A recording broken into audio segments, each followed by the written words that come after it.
Friend, स्वागत है आपका बीके डिवीजन में। और ये काफ़ी इंपॉर्टेंट वीडियो हो सकता है, और खास करके जिनका क्लास 11th का एग्जाम है इतिहास में, या 12th का एग्जाम है, तो उनके लिए काफ़ी इंपॉर्टेंट वीडियो हो सकता है। और इतिहास में कभी भी क्वेश्चन बनता है तो आप क्यों ना ग्रेजुएशन करें या पीजी करें, आपको ये सब क्वेश्चन देखने के लिए मिलता है। तो आप इसको क्या करिएगा, ध्यान से 102 बार देख लीजिएगा, और कोई तरह का दिक्कत लगेगा तो आप इसको नोट भी करके रख सकते हैं, वैसे समझ में आ जाएगा। तो शुरू करते हैं क्वेश्चन को।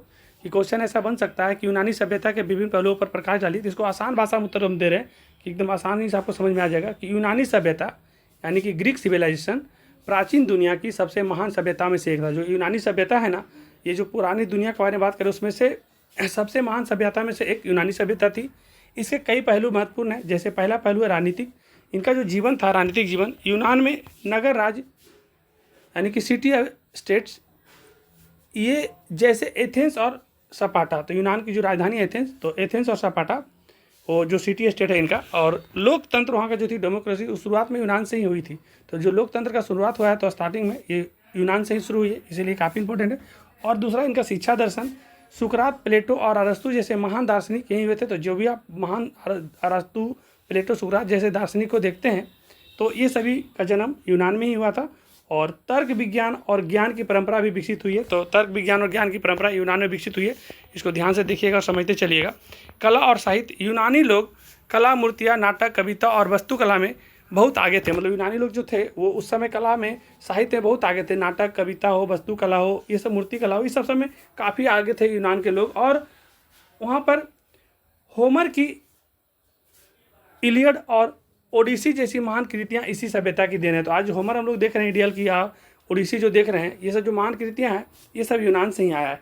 और विज्ञान और गणित में जो पाइथागोरस आप लोग पढ़ते हैं, यूक्लिड और आर्किमिडीज जैसे विद्वानों ने गणित और विज्ञान में बड़ा योगदान दिया था। आप जो पाइथागोरस परिमेय पढ़ते हैं, यूक्लिड पढ़ते हैं, ये सब जो आर्किमिडीज लोग जो हैं, ये लोग गणितज्ञ जो भी हैं, ये सब यूनान से ही जुड़े हुए हैं। इनका बहुत बड़ा योगदान विज्ञान में भी रहा है।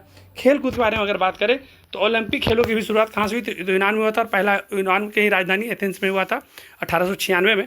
तो निष्कर्ष क्या निकलता है कि यूनानी सभ्यता ने राजनीतिक, शिक्षा, कला और साहित्य, विज्ञान और खेलों में महान योगदान दिया। मतलब डायरेक्ट आप लिखिएगा सारा कुछ समझने के बाद, पॉइंट लिखने के बाद, कि यूनानी जो सभ्यता है और जो वहाँ की राजनीतिक है, तो वहाँ से शिक्षा, कला, साहित्य, विज्ञान और खेलों में महान योगदान दिया। जबकि जो आज ही पूरी दुनिया के लिए प्रेरणा का स्रोत है, जबकि आज की दुनिया पूरा दुनिया के लिए प्रेरणा का स्रोत है। जो भी आप खेलते हैं, चाहे जो भी आप शिक्षा लेते हैं, चाहे जो भी कला में आप लोग डांस वगैरह, मूर्ति कला, ये सब जो देखते हैं, ये सबसे पहले विकसित हुई थी यूनान में। तो आप इसको यहाँ से एक बार समझ लीजिएगा, और यहाँ से एक बार अच्छा से इसको आप आराम से लिख लीजिएगा आसान भाषा में।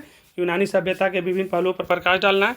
तो वहाँ का जो सभ्यता था वो बहुत पुरानी दुनिया का था। वहाँ पर सबसे पहला पॉइंट में लिखेंगे वहाँ का राजनीतिक, दूसरा में लिखेंगे शिक्षा और दर्शन, और तीसरा में लिखेंगे कला और साहित्य, और चौथा में आपको बताए थे विज्ञान और गणित, और पांचवा बताए थे खेल कूद। तो इसको आप अच्छा से स्लाइड करके लिख लीजिएगा।